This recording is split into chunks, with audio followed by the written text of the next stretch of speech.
Okay, what has this all got in common? Literary fellow, specialised in the poetry of Blake, captain in the American forces, A Star is Born, Alice Doesn't Live Here Anymore, Pat Garrett and Billy the Kid, Convoy, Jane Fonda, Barbra Streisand, Ellen Burstyn, Gene Hackman, many others. Sunday Morning Coming Down, me and Bobby McGee, For the Good Times, Help Me Make It Through the Night, Loving Her Was Easier. What has it got all in common? Who has it all in common? It sounds like a postal quiz. You're ahead of me. Well done, you're right. It's Kris Kristofferson. Let's have a welcome for him, please. How you doing? They knew. Good to see you. Good to see you. Sit down there. They knew you. They're on the ball.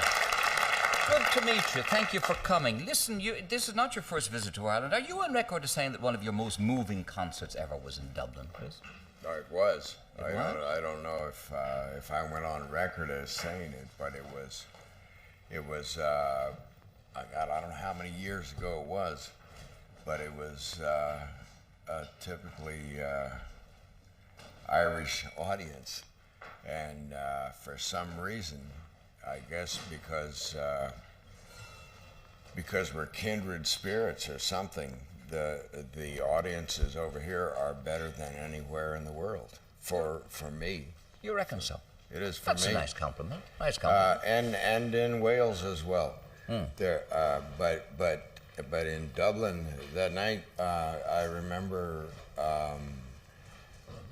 my guitar player saying they even know the new songs. Yeah. They're singing along with us, and it's a wonderful experience for an entertainer. To get the reaction. To feel like you're communicating like that. Of course, yeah. Now, listen, are we talking to a film star or a songwriter or a singer? You stop confusing people like this, you know? What's it going to be?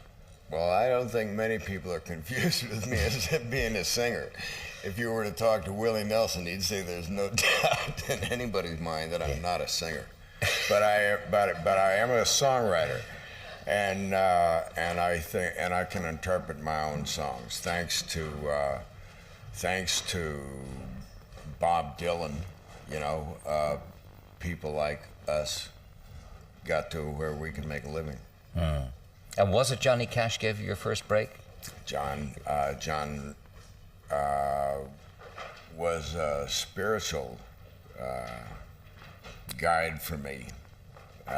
Before he ever recorded any song of mine, I was a janitor in the recording studio where he recorded, and Johnny Cash was a very mythic character at that time.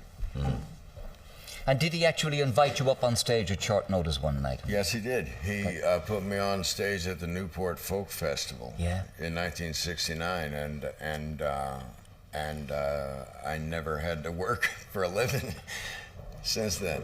And how did you cope? You hadn't sung in public before. You'd written a lot of songs. Well, I don't know. He told me to sing louder than I did in his house because he could never hear me. And you got through. Yes, it was a magic time for me. Now.